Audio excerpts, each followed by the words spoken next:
This is the X-Zone Broadcast Network, broadcasting worldwide on broadcast affiliates and satellite program providers, including CNN Broadcast Network, Sirius Satellite Network, Star Media, Good News Radio Network, Angel Broadcast Network, Wiki Broadcast Network, and WPBN TV. For more information on the X-Zone Broadcast Network, visit us at www.xzbn.net.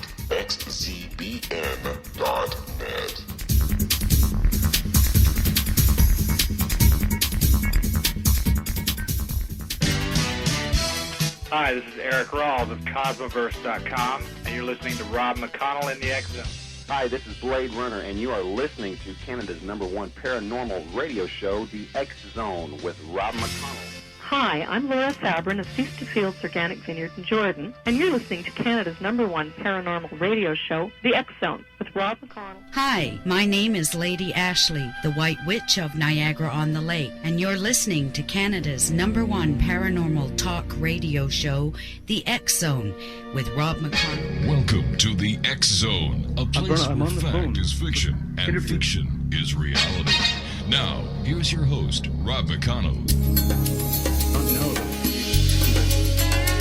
Hi, this is Ken Elliott. When I'm floating around the universe, I would... Yes, that's fine.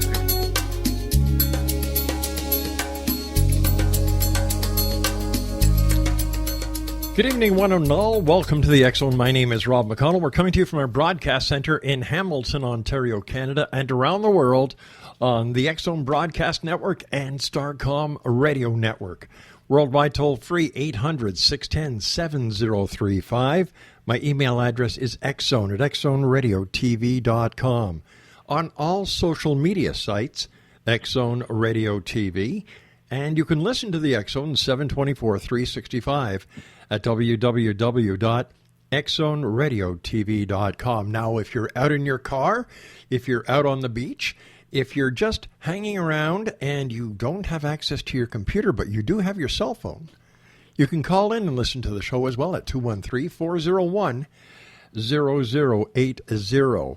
Today is Thursday, May the 28th, and, June 26th is coming up very fast. June 26th, June 27th, June 28th is when the Alien Cosmic Expo is going to be happening in Brantford, Ontario. Now, there are going to be great people there, the who's who in ufology, dowsing, crop circles, and much more.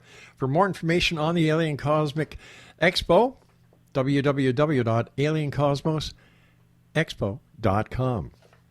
My guest this hour of tonight's show is going to be one of the speakers. Don Donderi is going to be talking about UFOs, ETs, and alien abductions. He's a retired Montreal psychology professor. He is convinced extraterrestrial life exists. The educator, who has spent 47 years at McGill University, including as Associate Dean of the Faculty of Graduate Studies and Researchers, applies his insights into psychology in a book entitled UFOs, ETs, and Alien Abductions. A scientist looks at the evidence. Joining me now from the beautiful city of Montreal is Don Donderi. And Don, welcome back to the X-Zone. Thank you very much for inviting me again. Don, since you and I last talked, has there been any more significant findings when it comes to the UFO, alien, ET abduction scenario? I'd say more of the same, Rob, really, because the evidence continues to accumulate, and most of it is by now conventional in our field. That is not conventional to people who don't take it seriously, but there are many sightings of what are called nocturnal lights, many what you might call close encounters of the second kind, where there's additional evidence, including photographs or radar traces. Mm-hmm. It continues. It's not unusual. There's nothing that's novel in the last, say, 6 months that I'm aware of, but the evidence continues to accumulate and continues to make the strong case that some of what people report as UFOs are extraterrestrial vehicles, of which I have no effective doubt. Let me ask you this, Don. You know, you're a very highly acclaimed professor. You've taught at McGill University in Montreal. Why do you believe that UFOs are real? Why do you believe that ETs are real? And why do you believe that people are being abducted? Well, because there's evidence for each one of those points. The UFO evidence, that is, the evidence that some of what people report as UFOs are extraterrestrial vehicles, began to accumulate in the modern world after the Second World War. It started shortly after the war, continued with a prominent sighting in 1947 by an American private pilot named Kenneth Arnold, and since then, in the midst of incessant controversy about whether the evidence stands on its own merits or not, over 65 years of accumulated evidence makes it clear that some of what people report as UFOs are extraterrestrial vehicles, because the sightings and the evidence cannot be explained in any other way. They are not misperceptions of what people think they see in the sky, but misperceive and misreport. The reason I know that is that I've read the evidence and I'm an expert in the field. My research field is visual perception and human memory, both of which are germane to figuring out whether what somebody tells you is reliable or not. The second thing is that there's evidence from, again, eyewitness reports of occupants in and near landed UFOs or hovering UFOs or what have you, all of which, again, could be creations of fantasy if it weren't for the fact that the evidence is consistent, repeated by many people not in contact with each other, and it provides a consistent experience, a consistent picture of human experience. Finally, that some of these ET crews pick up and release humans to study them is based on the same kind of evidence. Repeated, common accounts of, first of all, close encounters where somebody sees a UFO at a couple of hundred meters distance, loses all track of time for the next hour, hour and a half, and then later on re-experiences one way or another through flashbacks, dreams, or sometimes aided recall the nature of the experience, which turns out to be being moved aboard a UFO, subject to some kinds of investigative procedures, and then returned to Earth. Apparently, not much the worse for wear, but with permanent long-term effects that don't involve crippling illnesses or physical damage. Those facts, as I'm willing to call them, have been established for about 65 years. And in my opinion, the first of those facts is established beyond reasonable doubt, which is what will get you convicted in a court of a crime. The other two facts, the facts that I report, that is, some UFOs have occupants, and some of those occupants catch and release us, those facts are certainly established on the balance of probability, which will win you a case in civil court if you're suing your landlord for a defaulty step or something like that. I think, in fact, the evidence is stronger than that, but that's what I say for the record. So all of that evidence, which obviously can't summarize in a short interview broadcast, is solid, has been accumulating for years, is reported by reliable people, from reliable people, and despite what government officials do or don't say, goes without saying, as far as I'm concerned. And there's another saying that I might put to you and your audience by a very famous English man of letters named Samuel Johnson, who said this years ago. Human experience, which is constantly contradicting theory, is the great test of truth. Now, no human scientist or group of scientists has a theory to explain how UFOs get here, how they maneuver in our atmosphere or out of it, and how the ETs on board do the things they do. That doesn't mean the facts aren't correct. It means we don't scientifically understand them, and that's a big difference. If this is the fact, and Don, I have no reason to doubt anything you're saying, why are there not more members of the scientific community and academia who are taking this subject more seriously instead of saying, swamp gas, it's all in their imaginations, sleep paralysis? Why aren't more people taking this serious? Softballs. I'm sorry? The reason I say that is that this is something that I've taken up in the book I wrote, and it's quite understood, not by every academic scientist, not by journeyman scientists, people who are busy with their trade, but by philosophers of science and psychologists who study this. The answer is simple. First of all, modern science is theory-driven and it's grant-driven. Now, you know what a research grant is. It's something that, as a university professor, and in the sciences, you're bound to seek out from the Natural Sciences and Engineering Research Council in Canada or its equivalent organization in the States or wherever else you are. You have to satisfy your peers, that is, other scientists in the same trade, that what you're doing has some chance of advancing knowledge. How do you do that? By either proposing a new theory that complements or adds to or corrects in some way an existing theory, or by proposing a series of experiments that will test an existing theory. What's the context for this? The context is existing or proposed theory. It's been well established by a famous philosopher of science named Thomas Kuhn, who wrote in a book published in 1962 called The Structure of Scientific Revolutions, that in the absence of a theory, evidence is meaningless in science. So you can present a scientist, a psychologist, or a physicist, or a chemist, or a biologist with all the evidence you like about landed extraterrestrials, about UFOs captured on video cameras, corroborated by photographs, you name it.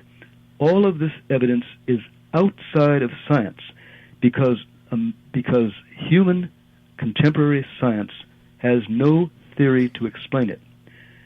Evidence without theory is not evidence in science and is interesting only to the rare scientist who takes what I just quoted from Samuel Johnson seriously. Namely, human experience, which is constantly contradicting theory, is the great test of truth. So there are truths that scientists, professional working scientists, don't want to face because they can't get a grant to study it and it doesn't fit into their theoretical preconceptions. That is the absolute and complete answer. And it takes somebody like me who's interested in more than science and who respects the fact that human experience is richer than our scientific explanations can provide to take this evidence seriously. There are lots of people like this, like me, and lots of them are not scientists. But the professional scientist who values his or her career is unlikely to make a profession of studying the UFO evidence because it will get him or her nowhere professionally. That's the answer. Wow. It's not in the trade, so to speak. Tell me, Don, what was it in your life that, here you are, a professor of psychology, McGill University, bang, you're right into the UFO, ET, alien abduction scenario. What was it in your life that turned you towards this phenomenon? Well, first of all, like a lot of people, I don't have a personal close encounter experience, but at the age of 10, which is quite a while ago, let's not bother to count the years, quite a while ago, this stuff began to be popular, that is, widely publicized in the United States where I lived. Right. And I read the early magazine articles, and they sounded fascinating. There's something up there. Our pilots chase it. They can't figure out what it is. Some people have crashed their airplanes trying to chase them. People say they're weather balloons. That doesn't sound right. In other words, the controversy started when I was young, but of a reading age and of an age to be interested in the world around me. That interest persisted just as an interest, like we're interested in football or whatever, for many years, until later on I had professional training in studying human perception and memory, which are obviously two highly related fields. I was doing research on those subjects, getting my grants for it, as I just went over this. I was acting as a professional scientist in the accepted manner, and then realized in about 1965 that the evidence that I'd been interested in for many years, I was now professionally competent to evaluate. And there was more and more of it. There have been phases in this where there's a lot of evidence or little evidence. And the 60s, the mid-60s, was a period where there was a lot of evidence. It was coming up all the time on the news. And it was constantly being debunked on the news. And I realized at this point that I'm professionally apt at doing this. I have the credentials. I'm also interested. What do I have to lose to taking a professional interest in this because it fits my competences? And so I did. Also, at about that time, a little later, I became a tenured professor at McGill. Now, what does this give you? It gives you something very few humans have. It gives you a guaranteed income as long as you do your work. And that is a rare privilege. If I happen to be running a branch bank, say in Montreal, and I started talking about UFOs, higher management might look at the branch manager and say, we don't really want to promote him, or we don't really want him in this job. Let's put him back to teller where he won't get into the way of people. Exactly. And so I was privileged not to have to worry about this. I was what you used to call in the 18th century an aristocrat. I had the option and the opportunity to follow my own intellectual inquiries where they led, so long as I did my work and behaved myself at McGill, which I always did. So I enjoyed the benefits of an academic career, which I enjoyed thoroughly, the ordinary research, the kind of stuff I published regularly, and the freedom to be interested in other phenomena which were outside the usual ken of a scientific researcher. So I had the best of both worlds, which very few people do, and I'm very grateful to the institution of tenure and to McGill University for having given me that opportunity, which I pursued and thoroughly enjoyed.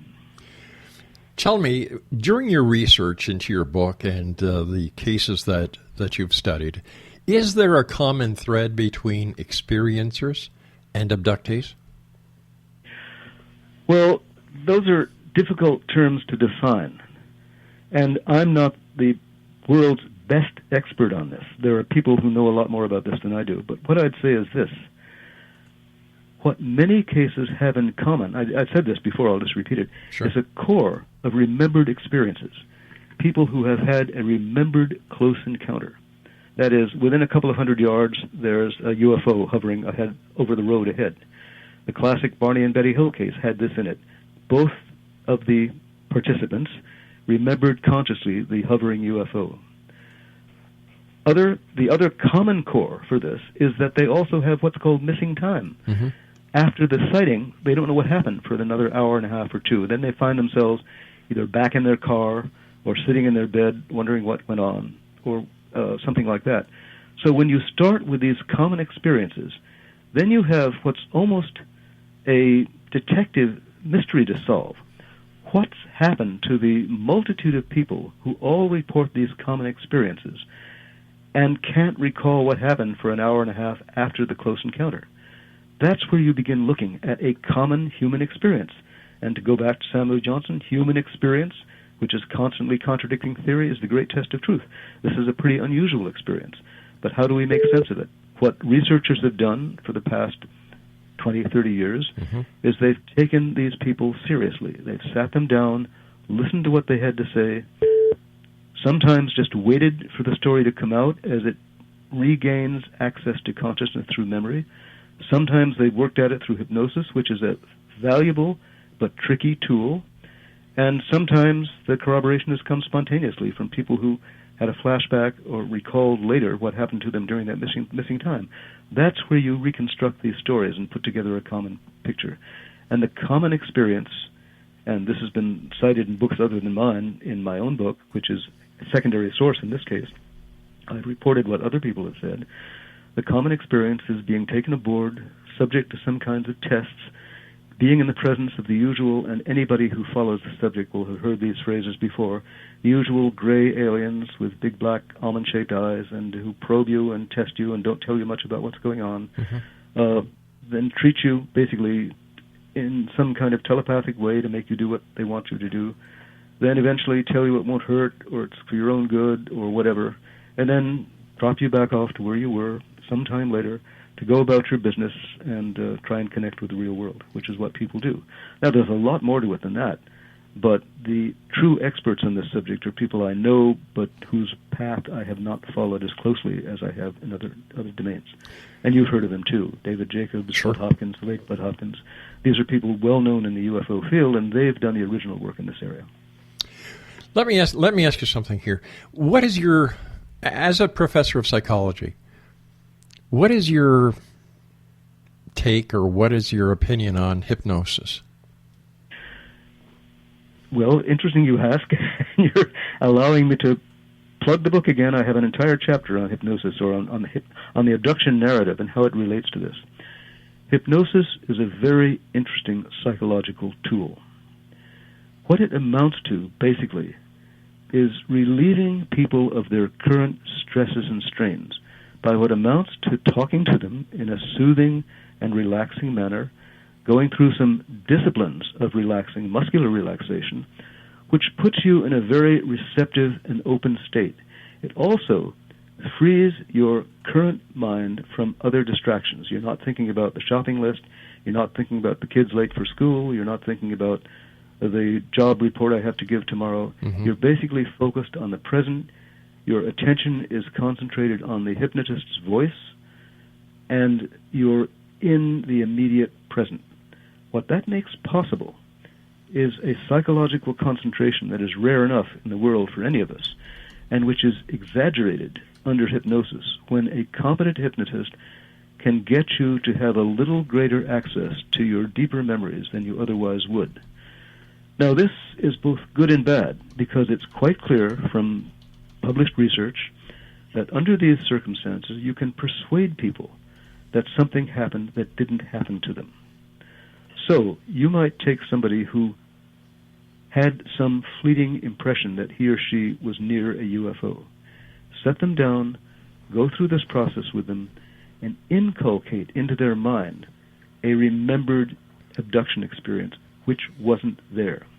The terrible thing that happened in the 80s was that a lot of this went on using clinical hypnosis with people who were accused of sexually abusing their children. Now, this is a long and scandalous story in American clinical history back in the 80s, when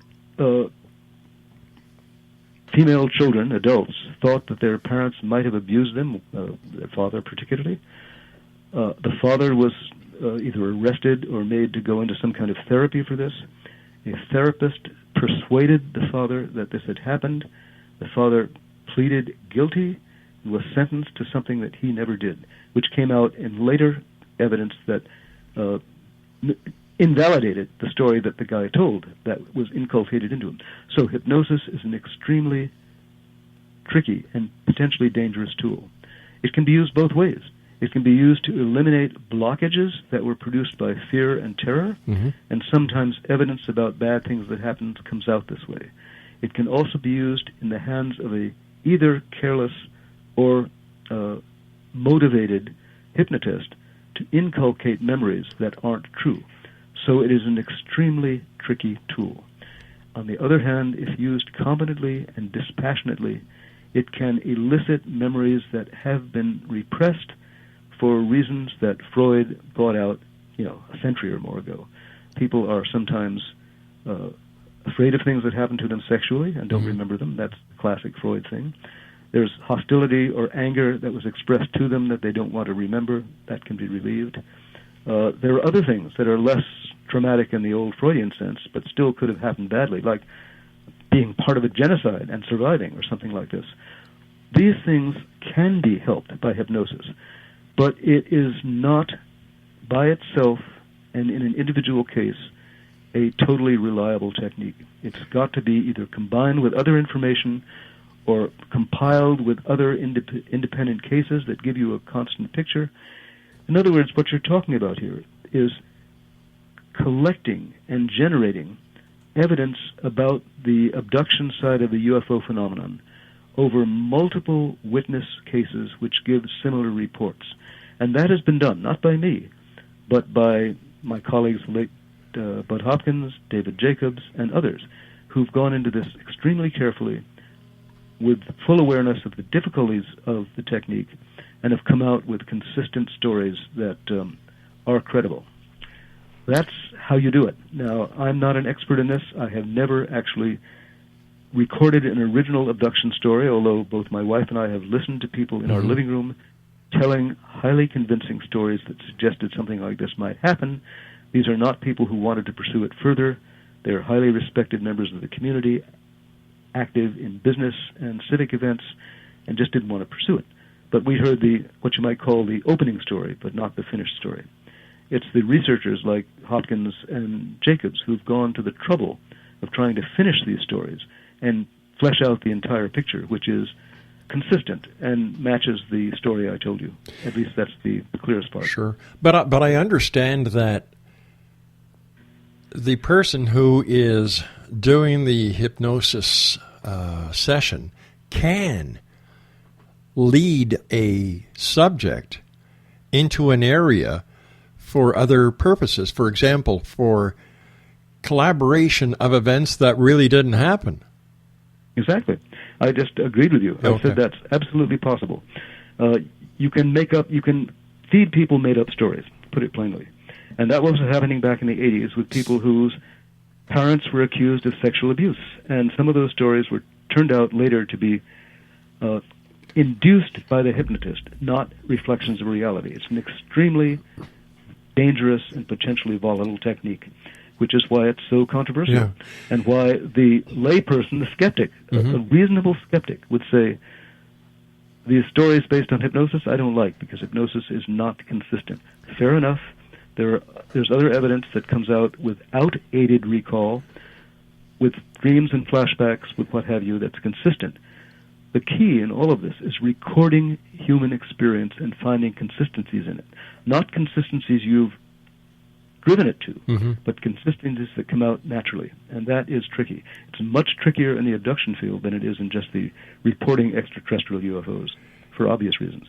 In your opinion, sir, do the so-called investigators, researchers who, ever since the Internet's become the largest septic tank that man has ever created, and you know, like I've never heard anyone describe it as that. That's not very polite. But anyway, go on. you know, I call it as I see it, sir, because you know you've got so many people going online getting PhDs that they haven't gone through the academia that real PhDs go through. You know, you've got people who go and get doctorates online and reverends and the list goes on and on and on. By the way, my opinion of an online PhD is piled higher and deeper. However, you've got these people running around posing themselves as professional investigators. Is there a danger of what they are doing or what they're trying to do can actually make a situation worse? Because they're non-professionals trying to act as professionals, representing themselves as professionals to people who trust them based on their credentials. Yes, to all of that. And here's the problem. You hit it on the nose. There are many people who are interested in this subject. Many of them are well-intentioned and interested in the subject, and are also willing to believe almost everything. And they, how shall I put it, are trying to contribute, as well-intentioned as they are, but are probably adding more noise to the situation than not. My business, as I see it, is not to convince the easy to convince, because the world is full of people who are relatively ready to believe almost anything that's exciting or interesting. Right. Because it adds a little spice to life. Now, there are lots of things like that.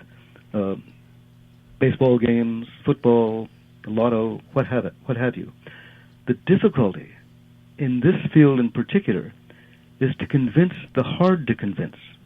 And they're not going to be persuaded by the evidence presented by a person who's earned an online doctorate. That's, how shall I put it? That's not very generous of me to say, because I have a real one, but it's also true. Yeah. And what there's a lot of noise in the world. You described it as the largest septic tank in existence. What you're saying is that you can't believe everything you read or hear or see on the Internet. And you're right. Yeah. The Internet is something new in human experience. It's a wide-open communications channel that anybody can enter and anybody can take away from. So it has no standards whatsoever.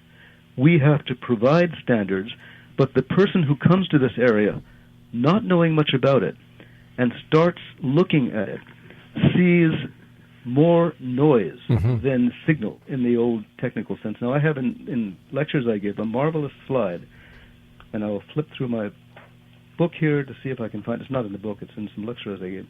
It shows a picture of a woman who looks like Hillary Clinton, and the headline in the National Enquirer is, "Hillary Clinton adopts alien baby." Now, this is noise.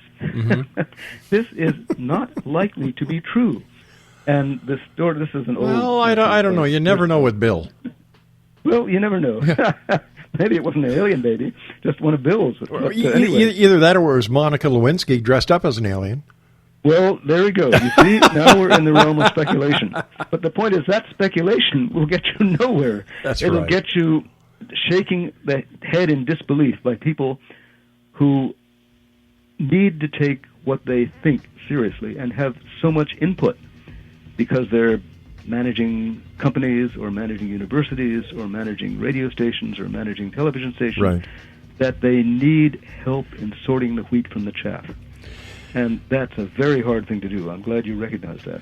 Don, please stand by, sir. You and I have to take a commercial break. By the way, I'm from Montreal. I love Montreal. My parents live in Chambly on the South Shore. My brother, no kidding. Yeah, my brother lives in LaSalle. So, you know, okay. And I used to hang around the McGill ghetto when I was a teenager. So I love Montreal.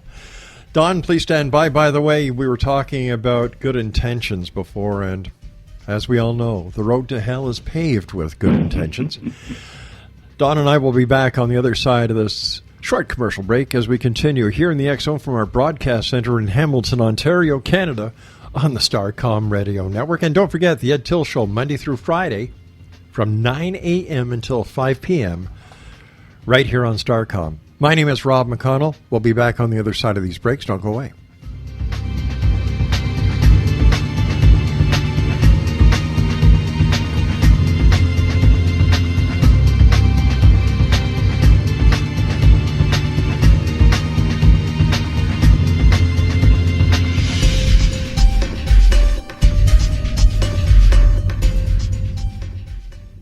Cosmic Expo will be held in Brantford, Ontario, June 26, 27, 28, and will feature 24 internationally acclaimed experts and researchers of UFOs, crop circles, alien abductions, and much more in this 3-day 2015 summer Canadian event.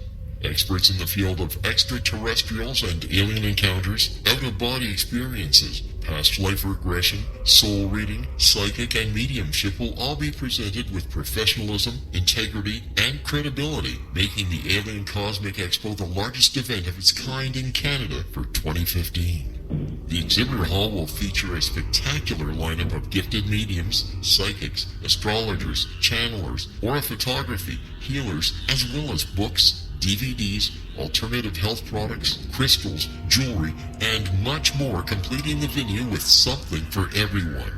For all information and to purchase your tickets for the Alien Cosmic Expo, go to www.aliencosmicexpo.com. That's www.aliencosmicexpo.com.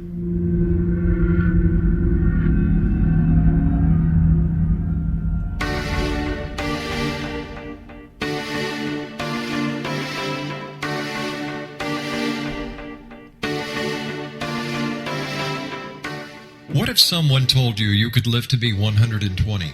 Would you believe him? What if he told you the Bible guaranteed it? All you needed to do was follow his rules and buy his products. Would you do it? What if you invested 20 years of your life in him? What if he tested his substances on your child? What if your child became brain damaged as a result? Meet Dr. Tyler Belknap, a fast-talking Texas admin turned health guru. At the helm of a vast health food and supplement empire, he has established himself as the authority on nutrition and longevity. But what his followers don't know is that his products are laced with bizarre psychoactive substances from genetically modified plants developed in his very own secret lab. No wonder his customers can't stop using them. Tyler Belknap will stop at nothing to keep his edge in the market, even if it means experimenting on children. Chasing 120, a story of food, faith, fraud, and the pursuit of longevity, a novel from the pen of political cartoonist Monty Wolverton, is an easy and entertaining read full of rich characters and intrigue. It hits home in a world filled with all kind of hucksterism and offers a glimpse of what can happen when GMO technology falls into the wrong hands. Chasing 120 by Monty Wolverton. Get your copy today at www.ptm.org/120 or on Amazon.com.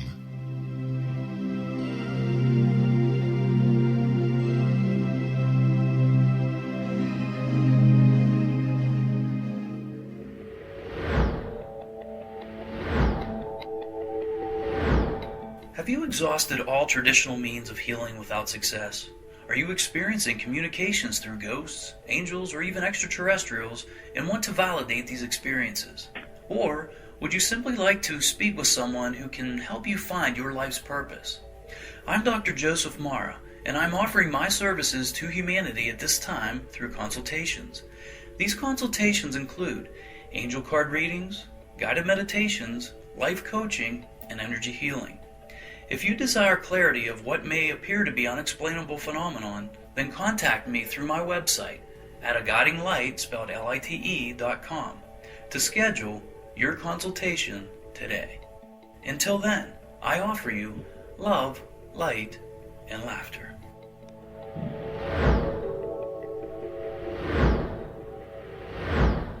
Little children aren't the only ones afraid of the dark.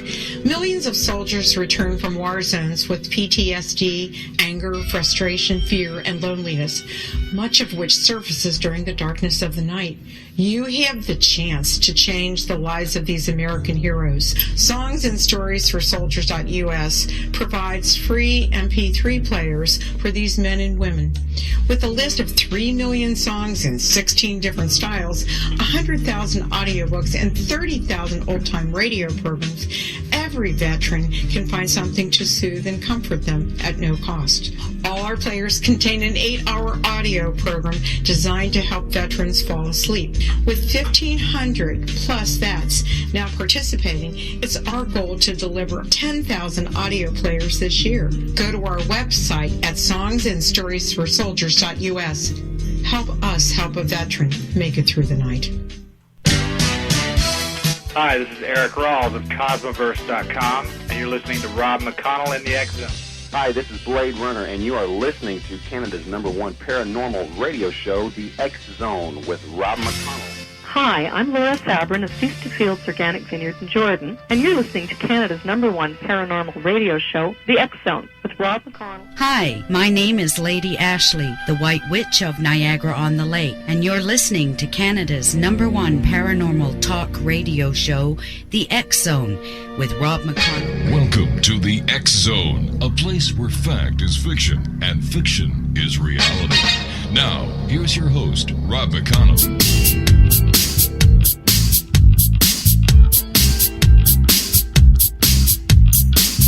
Welcome back, everyone. This is the X Zone. I am Rob McConnell. You're listening to us around the world on Starcom Radio Network, www.starcomradionetwork.com. Monday through Friday, 9 a.m. until 5 p.m., The Ed Till Show, radio at its best. This guy is a legend. Give him a listen. He's addictive. Listen to a show once and you're hooked for life. That's The Ed Till Show, Monday through Friday from 9 a.m. until 5 p.m., right here on the Starcom Radio Network. Today is Thursday, May 20th, 2015, and let's see, some of the significant events on today's date include, in 1431, Joan of Arc accused of relapsing back into heresy by donning male clothing again. Hey, she'd fit right in. Providing justification for her execution. Boy, can you imagine our modern-day society back then? Oh, so much for your civil rights, eh, guys? 1588, Spanish Armada under the Duke of Medina Sidonia departs Lisbon to invade England. In 1830, the U.S. Congress authorizes Indian removal from all states to Western Prairie. 1936, Alan Turing submits On Computable Numbers for publication, in which he sets out the theoretical basis for modern computers. That's going back to 1936. And everyone will remember this. Remember Tricky Dicky Nixon? Well, it was this date in 1972 that the White House plumbers break into the Democratic National Headquarters at Watergate. That's just some of the events for today in history. Thursday, well, it wasn't Thursday on those dates, but May the 28th. Wow, just imagine that. Joan of Arc accused of relapsing into heresy by donning male clothing again. I'm not going to touch that one. We're just going to let that go. We're talking about UFOs, ETs, and alien abductions this hour. My guest is Dr. Don Crosbie. He is a retired professor of psychology from one of the most eminent universities in the world in my hometown, Montreal, McGill University. And he's got a book entitled UFOs, ETs, and Alien Abductions, A Scientist Looks at the Evidence. Don, it's always great talking to you. When it comes to credibility within this genre, you, my friend, are at the very top. Well, I have other good friends up here too, and I'm very grateful for their company and for yours for talking to us. I much appreciate it. It's always my great pleasure. Don, the people that you spoke to in your book, I understand there were 6 UFO abduction cases. What were the circumstances surrounding their abductions? Were they all the same? Were they different? Well, here's the interesting thing about this part of my book. It is based on the research of other people, and of course I cite all this in the book. Each of these cases was actually 6 cases, many more than 6 people. Each case was thoroughly investigated by another competent UFO and abduction researcher. The very first case is one that everybody knows in the background, because our culture is full of these ideas, even though not everyone knows how to deal with them. Barney and Betty Hill, the biracial couple that was abducted by a UFO in 1961 in northern New Hampshire, whose story was presented in a book published in 1965, another book in 2007, made a movie, and is widely known as part of what you might call our background of UFO and abduction consciousness. That's number one. That case was investigated by several people, including a woman who was, at the time when this happened, a young niece of Betty Hill named Kathleen Martin, who's written about the book, and along with a colleague of mine, Stanton Friedman, made a very good second book following an excellent first book written by a guy named John Fuller called, what was it called? Sorry, he did Incident at Exeter, and then he did Lost Journey or Missing Time or something like that, and that was Bud Hopkins' book. At any rate, he wrote the first book about it, she wrote the second book about it. Both books were thoroughly researched, and these people are competent researchers. I should add, by the way, and this is a comment on what you said, you were very kind about the fact I have a real, quote, PhD, and some other people have what you might call bargain basement PhDs. There are lots of people in this field who don't have any advanced degree, who do very good work. I agree. Capable people. I agree. It doesn't require the credential on the wall to do a good job. It requires interest, common sense, and honesty. And a lot of people have that without the fancy degree. And John Fuller was a journalist. He met those qualifications fully. Kathleen Martin, I think, has a social work degree, met those qualifications. I've had the pleasure of having Kathleen on the show. Stanton Friedman, I call him the grandfather of ufology, for goodness sake. He basically is. Yeah, He's a classmate of mine, as I'm sure you know. Yes. He and I were at University of Chicago at the same time. He's a little older than I am, but he's definitely, at this stage, the grandfather of psychology, because he's about the oldest surviving member of the tribe, so to speak.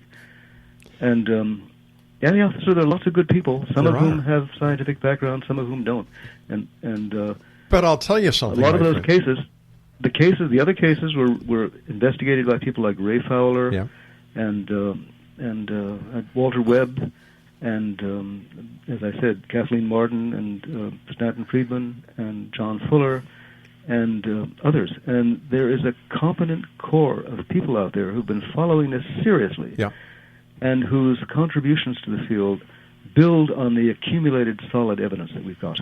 However, based on my experience of doing this show for 24 years now with over 3,800 interviews, there are the wackadoodle crowd out there within the UFO community. And I'm not going to name names, but I'll give you an example. I had a guest on a couple of years ago, and he was contacted by a person who believed they were being abducted by aliens on a regular basis. So he goes to their house, he meets the lady, and he said that he invented a UFO alien repulsion unit. And ever since he put that unit on the lady's property, she has never been abducted by aliens again. So I said to him, being the curious person I am, how did you make it? And he said, well, all I did was I went to Canadian Tire and I got myself a battery and I got myself some wire and a couple of red lights and I just point them up in the sky and the aliens, they've never come again. Hey, that sounds like it could be on Saturday Night Live, eh? Hey, don't you know? Don't you know, eh? Anyway, yeah. What can I say? And then, Don, you've got the people that walk around with tin foil on their head because they don't want the aliens probing their minds. Yes, I know. And I feel they should put the tin foil over their butt because the aliens would have a better chance trying to probe that than their brain if they're actually wearing tin foil. The problem is this is such a emotionally wired topic that it wires up a lot of people whose common sense is less strong than their willingness to believe. And you have to have a certain willingness to suspend judgment to be interested in this in the first place. I've just gone over, in the last part of the show, the fact that professional scientists whose business is to deal with a very narrow part of human experience that can be sliced, diced, and put into a test tube, metaphorically or really, don't want to deal with these broad aspects of human experience that are hard to classify, require incredible care not to mix up with fantasy, and eventually, and for people whose trade is to do something that they get support for, it's very hard to do this and retain the respect of your colleagues. On the other side, there are many of us whose personality characteristics predispose us to be interested in exotica and not to be too closely tied to reality. And this is not to disparage these people. There are many of us like that. We live with them. They live with us. We share the same communities, but we don't have to share the same belief systems. That's right. And we also have a higher standard of proof, even in the UFO field, than they do. And that's something that I insist on. I quoted at the beginning of this interview the Samuel Johnson quote about human experience being the constant test of truth, which is constantly contradicting theory being a common test of truth. But the human experience has to be verified, documented, and collected. And people who go off without enough of it and with credulity don't help at all. They add to the noise. I mean, it's a free world. They can say and believe and talk to whom they like. It just makes it harder for the rest of us because there are no professional standards for studying UFOs. I can't go to an accreditation board, as I could if I were a clinical psychologist, and say, certify me as a UFO researcher. I'd be laughed out of court. There is no such thing. The people who do this are taking on a very complicated aspect of human experience all by themselves without professional guidance other than common sense and a certain stability, but an openness to experience that many people, for good reason, don't have. If you're a bank manager, as I said, you can't be open to this experience and keep your clients, at least not publicly. If you're a psychologist and you're trying to get tenure and you need to get research grants, you're not about to publish a paper on UFOs, and so forth and so on. So it's a rare person, and I happen to be lucky that way, as I said, because I had tenure, I was interested, and I kept on doing my professional work. That makes it, if not easy, at least manageable. But for somebody who's not well situated in the world, let's put it that way and be euphemistic about that, it's easier to have a loose and open mind because you have very little to lose. If you're well situated in the world, whatever that means, you have a lot more to risk when you open your mouth about UFOs, and in a sensible way even. So it's a complicated business, and it's very easy to get this into popular culture, and it's very hard to get it taken seriously in what, for lack of a better word, I call elite culture. And the elite reject it. It's one thing that's frightening.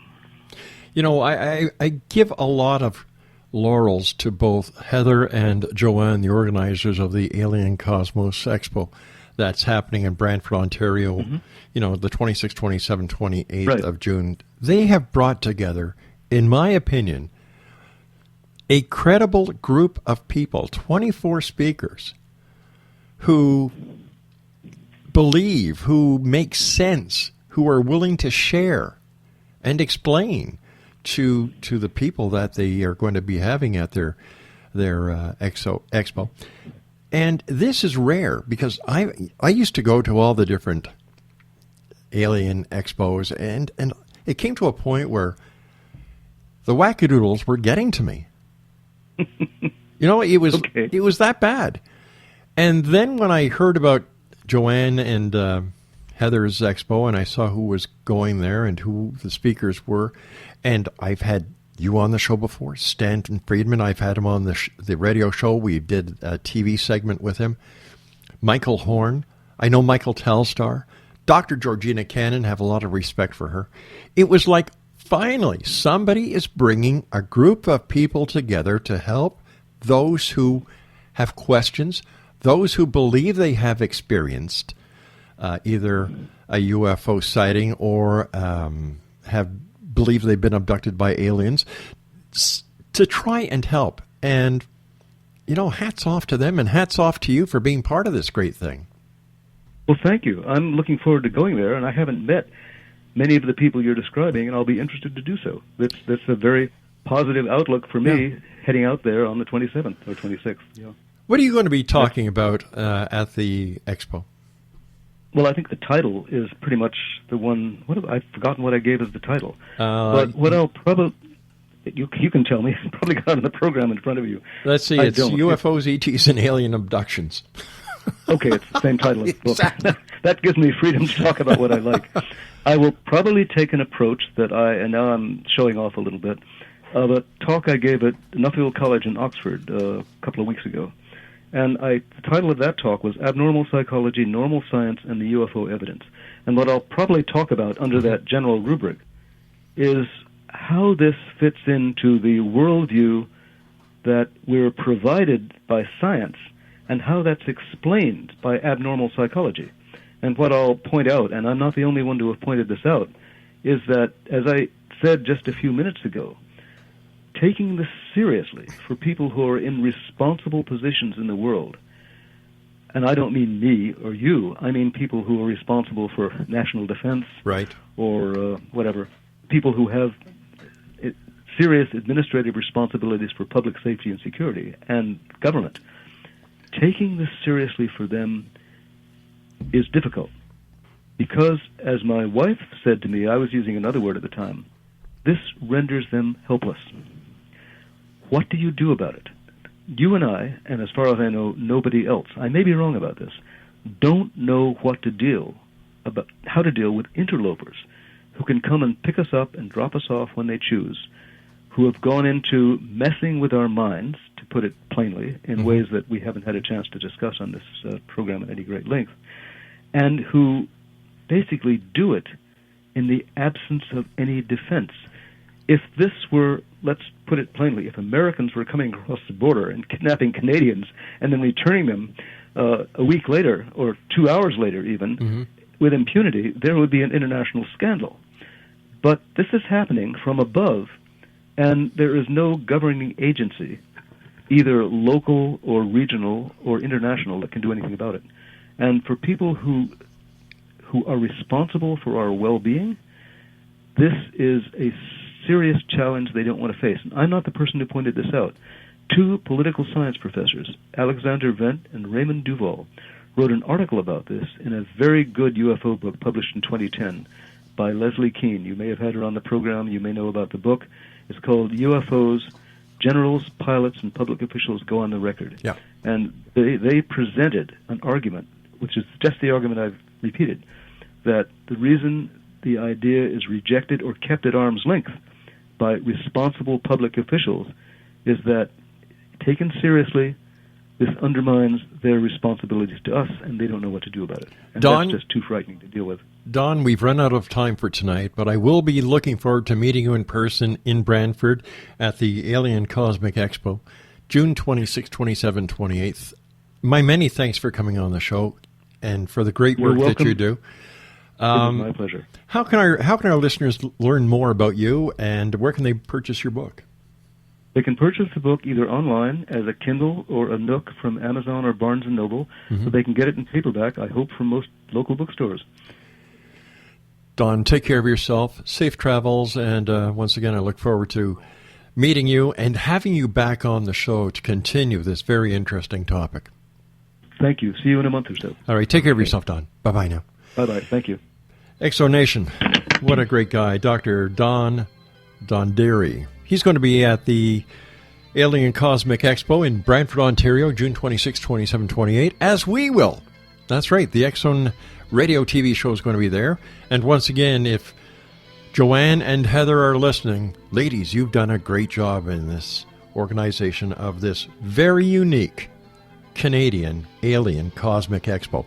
I'll be back on the other side of this break as we continue here in the X-Zone from our broadcast center in Hamilton, Ontario, Canada, on the Starcom Radio Network. Don't go away now.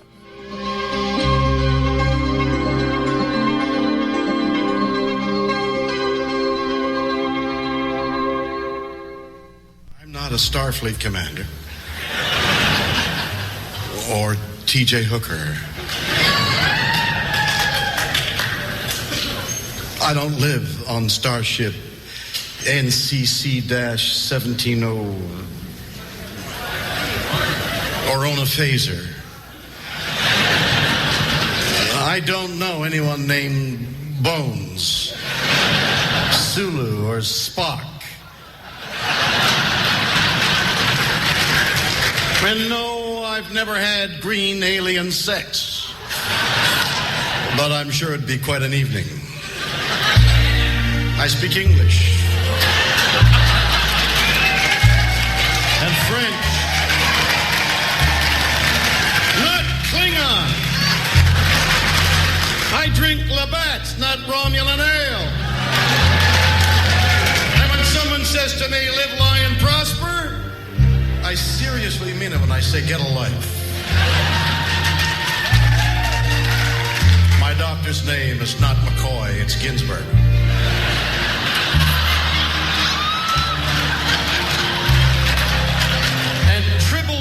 Were puppets, not real animals. Puppets! And when I speak, I never ever talk like every word is its own sentence.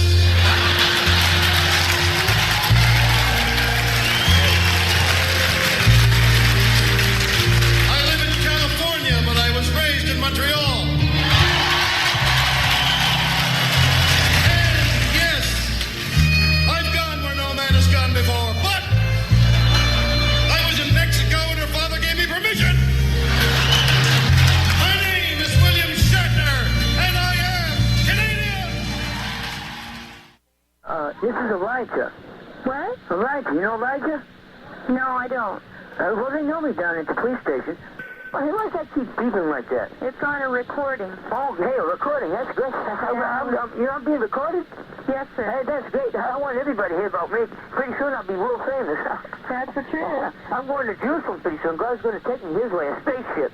UFOs, you better believe it. They're everywhere. Everybody has seen millions of people have seen them all around the world. Well, that's great. Yeah, that's right. And God bless the police officers and the scientists and the ordinary people that talk about these UFOs, so they do exist, and I know all about them. I'm a ufologist. I'm the #1 scientist on this planet. I'm an authority on them. I'm a scientist. Okay. Yeah, you heard of Albert Einstein? No, but I'm going to have to go. I got other images. I can explain it to you. His formula of relativity. Well, I don't have time to hear Einstein's theory of relativity. But it's very simple. E does equal MC squared. That's right. Okay, Emmanuel equals to Messiah coming the second time. It's elementary like you, Watson. Einstein was a Jew, and I'm a Jew, and very few people in the world understood him. That's right. I'm an engineer, I'm an electrician, a plumber, everything. I can do anything. Well, that's wonderful. I'm the world's greatest entertainer. Well, I'm worth about $50 million a year. Elijah, I got to go now. Okay. God bless you. Bye-bye. Bye-bye. With each new extreme weather event or terrorist act, it becomes increasingly obvious that we live in uncertain and challenging times. We all buy car insurance. Why not collapse and catastrophe insurance? Matthew Stein, an MIT-trained engineer and green builder, has written 2 outstanding books to help people prepare, plan for, and deal with everything from minor situations lasting a few days to full-on collapse. Matt's first book, When Technology Fails, is a manual for self-reliance, sustainable living, and surviving the long emergency. This massive book covers the gamut from first aid and emergency preparedness to alternative healing, renewable energy, primitive living skills, and 18th century technologies that could be critical to your comfort and survival in a long-lasting crisis. Matt's second book, When Disaster Strikes, is a comprehensive emergency preparedness handbook and survival guide. When Disaster Strikes is an essential item for every family's go bag. Both books are available at all usual sources. There's a wealth of totally free information posted at whentechfails.com, and author-signed copies may be purchased at mattstein.com. That's www.whentechfails.com and www.mattstein.com.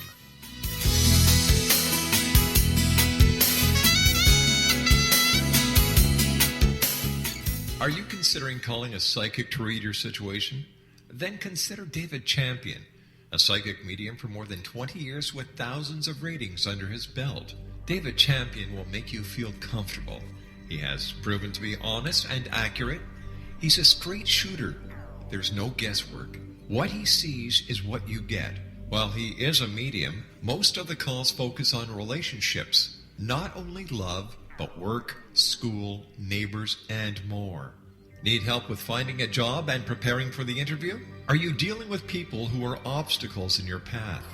For more information, go to davidchampion.com, $1.50 per minute paid by credit card with a minimum of 30 minutes. For your reading with David Champion, call 1-877-702-8598. That's 1-877-702-8598. Little children